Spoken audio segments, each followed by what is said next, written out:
Hello and welcome, Paul Gerard from Price Accounting Services. In one of our videos in our self-managed super fund thread or channel, before we kick off, just want to give the usual disclaimers that we are speaking to you today as tax advisors and accountants. This is not financial advice, nor do we provide financial advice, although one of our related companies can on request provide financial advice if requested. Okay, so this video now is about what is a self-managed super fund.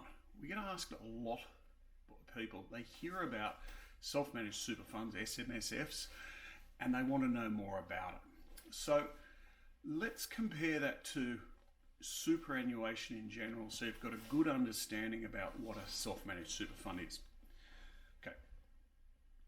The laws governing superannuation are outlined in the Superannuation Industry Supervision Act 1993, and that governs what you probably know as industry funds, public offer funds. So a non-industry fund, for example, that is a public offer fund might be BT, Macquarie, and so forth, AMP, and so on. Whereas an industry fund is generally union or industry affiliated in a particular way, and we think of C-Bus, etc.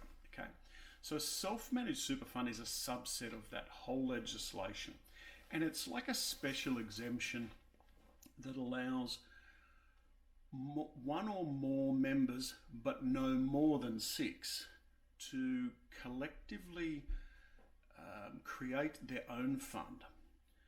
The limitations exist in law are based on the principles of trust law, okay, which governs all superannuation. But with SMSFs, it's a bit more specific. It says basically every member must also be a director or a trustee of the fund.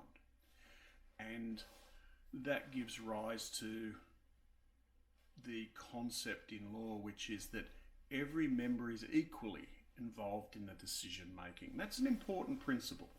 So if we think of an industry fund where you're a member, you're not equally involved in any decision making. You're a passive member, and that's why SMSF laws are very different to those funds. Okay.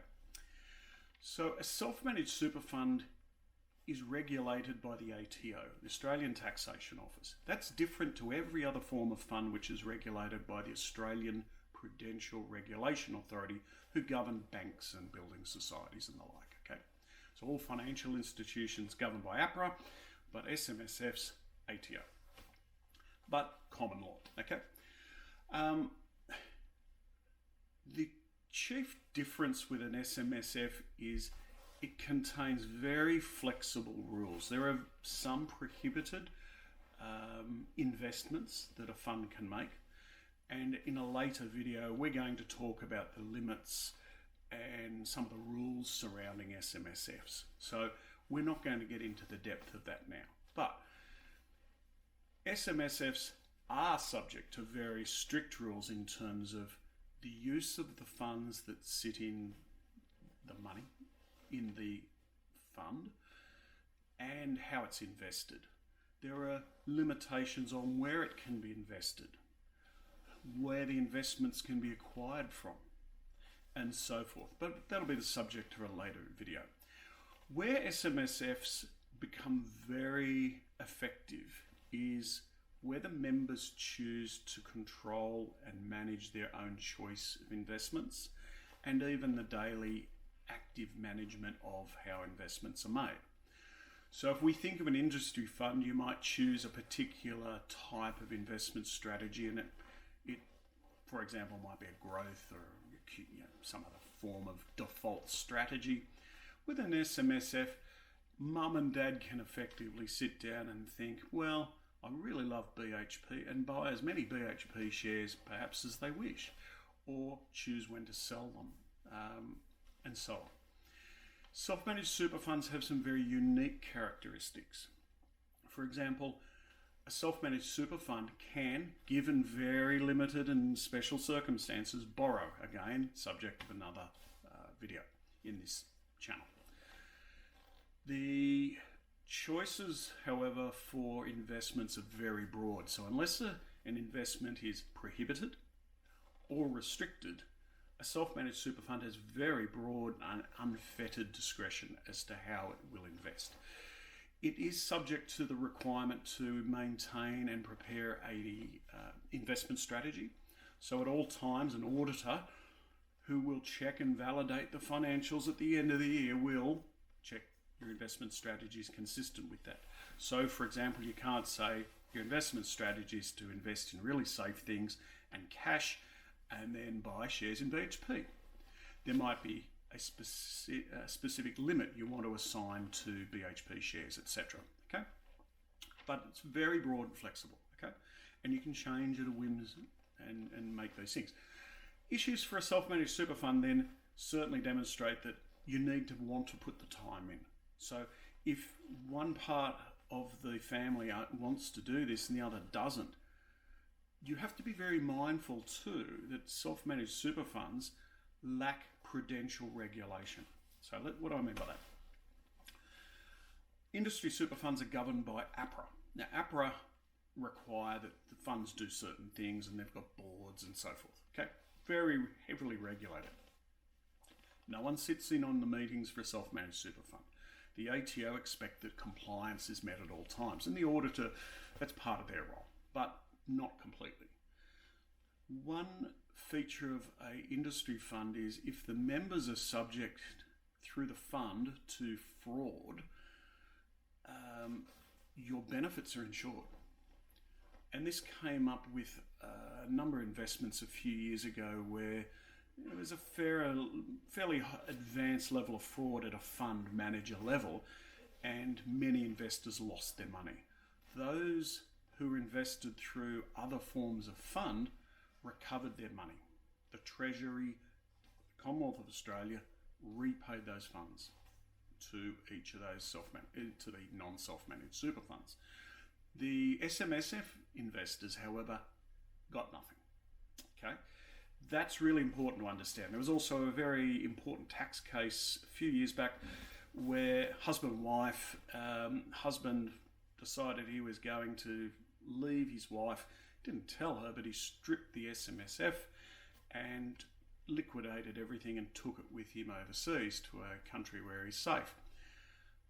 The wife was found responsible and was subject to penalties because she was equally involved in the decision making, and as the fund lacks that prudential regulation and supervision, the fund still lost funds. So take care with your choice for using a self-managed super fund where you can't trust each other. And this is why sometimes a self-managed super fund might be a poor choice for kids plus parents, because the parents don't want the kids involved. Okay, the parents themselves might be fine, but I've also seen situations where business acquaintances, etc., might even form a self-managed super fund, for example, to invest in a factory or an office. Okay, again, you've got to be careful here that you need to explicitly trust one another because of these risks and limits. Okay. SMSFs differ greatly from other forms of superannuation, particularly in how fees and charges are calculated. Now, you're probably aware when you have a superannuation account, the trustee or the fund manager will charge fees. And the fees, whilst the rate of fee might taper off with larger balances, it generally, the more you got, the more you pay. Okay? Self-managed super funds don't work that way. Self-managed super funds must prepare financial statements, including operating statements showing where the income is and expenses are, as well as a balance sheet showing where the funds are invested and if any money is owed, such as tax, and also produce member reporting to track each member's proportion of the total balance. And you can even have segregated assets where, for example, Dad says, I really like these BHP, I want them to be mine. And Mum says, well, I hate BHP because they pollute the environment. I want a eco-friendly investment strategy. You can do that. You can have segregated assets in a self-managed super fund. Okay. the reporting for the fund occurs, then an audit occurs, and only then can the tax return be lodged. Now, a fund doesn't have a self-managed super fund doesn't have fees for a member. Instead, the member's fund incurs the costs of administration, SMSF levy, ASIC fees for the trustee company, audit and accounting, and so forth. Okay, and let's just pick a number and say it's $3,000 a year. Now, if you've got $100,000 in that fund, that equates to a 3% fee, which is extremely high. So self-managed super funds typically need a certain level of funds to make them financially viable. However, that is not the sole and exclusive reason you might have an SMSF. You might consider 3% is acceptable if you have certain elements of control and return and so forth, okay? But remember, you're trying to beat the professionals, okay? So fund managers pay people millions and millions a year to be good at their job and do it professionally, okay? And we do see some smaller SMSFs struggle because sometimes they adopt hit or miss type investment strategies where it's boom or bust. Others invest in broad investments such as a Vanguard Australian Shares Fund, the VAS ETF, which is like a basket of the top ASX listed companies. And so you end up with a little bit more diversification and a bit of a smoothed issue. So if, I don't know, let's say BHP fails, you're only holding 3 or 4% BHP rather than 100% BHP. Okay. Now, coming back to that issue of the fee, so $3,000 a year. So on a $600,000 fund, that equates to half of 1%, which may be very, very cost effective. So always consider the cost and compare your cost for your present and your intended self-managed super fund. The more you get, though, you'll find SMSF costs they're not linear, they don't rise with rates. So it might still cost $3,000 for a fund with $1 million. It depends really largely on what you're invested in, the record keeping, and how easily it can be processed, and all sorts of other little bits and pieces, okay? So we're not going to get into cost here, okay? I'm just trying to explain the difference there in costs of having an SMSF. The other cost is that of insurance. Now, we do have a separate video in this thread on insurances, but I'm going to issue one simple warning. If you're currently in an industry fund, you get what's called group cover. And group cover, for example, in Australian Super, they've got, call it 1 million members, and they get really cheap rates because they're insuring 500,000 members. And you can go back to your fund and you can get a price and you can see what that cost is, right? Insurance, life insurance in a self-managed super fund can still be obtained, okay? No problem there. But you will find it is much more expensive. And when I say much more, I'm talking a factor of at least double, okay? Why? You haven't got that scale, okay?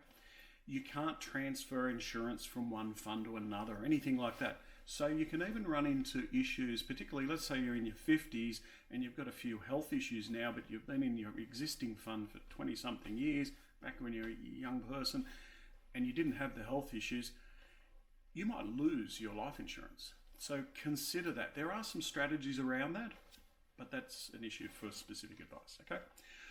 So I hope that's helped address and explain what a self-managed super fund is. We've got some other videos in this channel dealing with SMSF, so it can help build some of your knowledge. And then if you're still curious about a self-managed super fund, give us a shout. Call us and we're happy to walk you through pros and cons specific to your circumstances, and we can then quote costs and choices around a self-managed super fund for you, perhaps. Okay, so we look forward to speaking to you if that's the case, but otherwise look forward to you watching another video and learning more about self-managed super. Cheers.